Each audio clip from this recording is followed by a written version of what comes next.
Hello guys, welcome to my YouTube. First, let me introduce myself. My name is Erlinda Trikusumawati.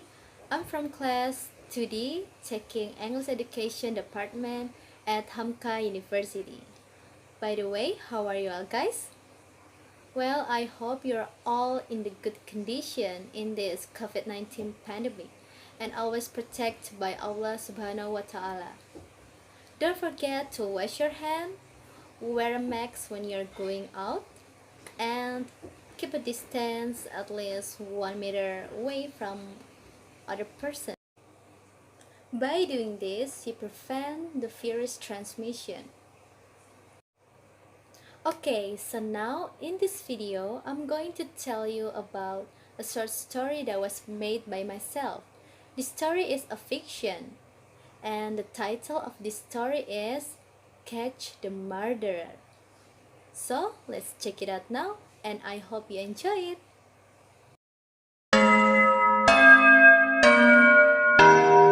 Sheriff Bill Copeland leaned on his chair, moving his large and tall body from side to side, and took a long drag on his cigar, with the content air of a man who is paid to do nothing, but just sitting in the office, and sometimes looking at some crime histories. Centerville, the town he lived in, was a quiet and peaceful one. There was rarely any need for him to get off of his comfortable chair and went out to check on some crime scenes. It came as a surprise when the phone rang, so much in his surprise that he stumbled his body with the desk. He straightened up from his position and brushed himself off, but the phone kept ringing, and it was seemed to get louder each time. He picked up the phone. He was greeted by a woman's voice, which suggests that the caller was very stressed. "Hello, is anybody there?" "Sheriff Bill here. What happened?" "Come, quick, there's a murder." "Okay, just take call, ma'am. Where are you?" "I'm in my house, Eldaway Street number 32. Please, come here quick, Sheriff. I'm afraid." "Okay, I'll be right there, ma'am." There was a click and the line went off. Sheriff Bill picked up his name tag, took one last breath of his cigar, threw his hat on his black hair, and strode out of the door. Sheriff Bill halted outside a particularly grand house, painted by gleaming white marble stones. There's also a large garden with many flowers planted there. He pressed the doorbell open, and quickly a woman's head poked at the door. He knew who she is. She is Mrs. Maya Torrance, the wife of Mr. Robert Torrance. Robert Torrance is a successful businessman in this town. Many adored him because he did a lot of charity works. Mrs. Maya reminded him that the murder committed in the library room. As he pushed the library door open, there was lying the body of Mr. Robert Torrance on the floor. His wrinkled eyes wide open and stared at the ceiling, his mouth open, as he was cocked before. A pool of blood lay underneath the body, surrounding him. A little shiver ran down Sheriff Bill's skin as he looked at the dead man. This dead body surely is a mess. His nose is broke, his jaws were smashed, and several wounds in his stomach. Then suddenly he cocked a knife. Bill examined the body once again, his eyes widened in surprise and shock. It turned out that there was a bullet wound in his heart, covered by his hands. Mrs. Maya made the necessary phone calls to the relatives and friends. Sheriff Bill suspected something, so instructed her to speaker her phone. Many of them had sounded shocked or distressed, but one sounded different. He is Jack, the late Mr. Robert Torrance's brother. He sounded flat and calm. At first, Mrs. Maya thought nothing of it, but it caught Sheriff Bill's interest. Did they had any recent fights? Sheriff Bill asked. Mrs. Maya replied that Jack had always been jealous of her husband, but they had not any recent fights. Well, but she didn't know for sure behind the closed door. After the incident, Sheriff Bill went home. He opened the door to his bedroom and flopped onto the bed.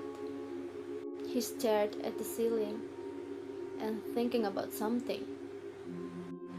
Well, this day has not been a nice day for him, but he has to figure this out.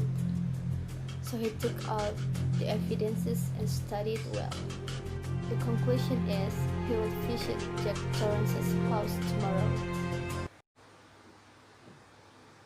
In the morning, Sheriff Bill went and parked his car outside of a small, old-fashioned house. Its paint already faded with time, the windows full of dust. Sheriff Bill walked up to the front door. He knocked. No answer. He knocked again, longer this time, and still no answer. He tried to look from the old and dusty windows, but it's too dark to see the inside of the house. Sheriff Bill gave all of his strength and kicked the door until it broke. And he stepped inside. Things scattered everywhere, and it's too dark inside the house. A terrible sense of fear washed over Sheriff Bill's body as he stepped into the dimly hallway. Something was wrong. He could feel it. As he walked further inside the house, the sense only increased. He looked around, suspicious and ready for something that might happen to him. Suddenly, a voice, nasally and high-pitched, penetrated the silence.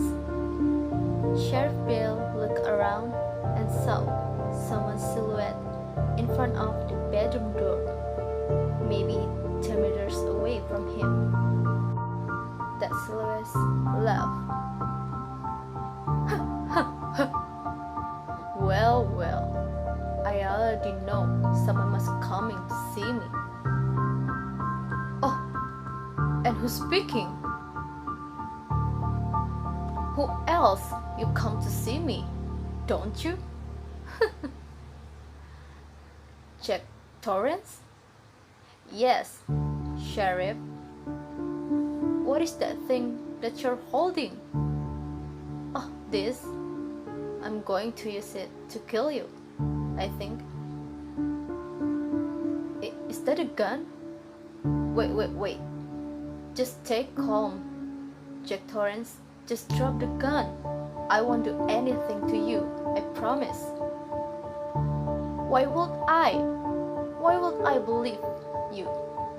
If you caught me, I'll be in prison and charged for being the murderer of my own brother.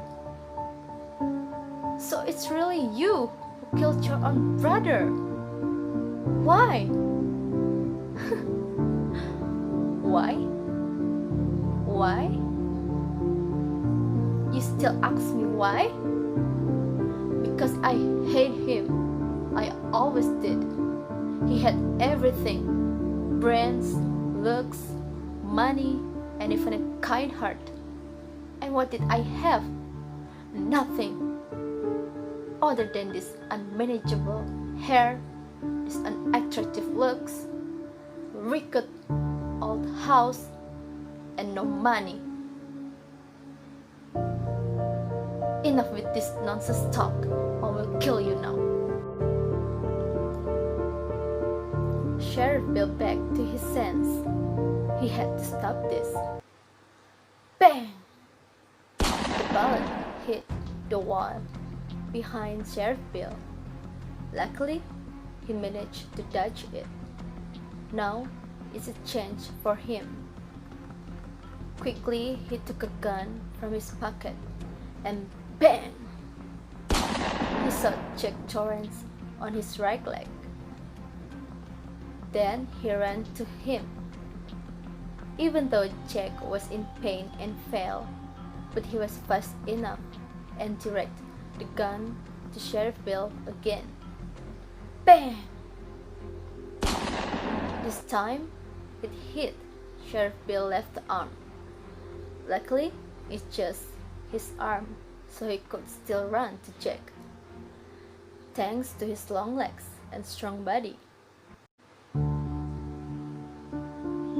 Once he was right in front of him, Sheriff Bill kicked the gun from Jack's hands and quickly pulled Jack's hands behind his back and handcuffed him. Jack Torrance wins in pain, and then many police and media come to the crime and the suspect scenes. Jack Torrance was herded by the police to the car. This incident will be the talk of the people in the town. Mrs. Maya came to thank Sheriff Bill, her eyes full of tears, the tears of sadness and the tears of relief. Sheriff Bill smiled and hugged her. Sheriff Bill Copeland looked up at the sky, feeling proud of himself. From now on, he won't be lazy and do nothing in the office. He will serve the people in the town and overcome the crimes that exist out there. Well, I think that's all about my video and my story. I hope you guys enjoy watching it. Thank you. Goodbye.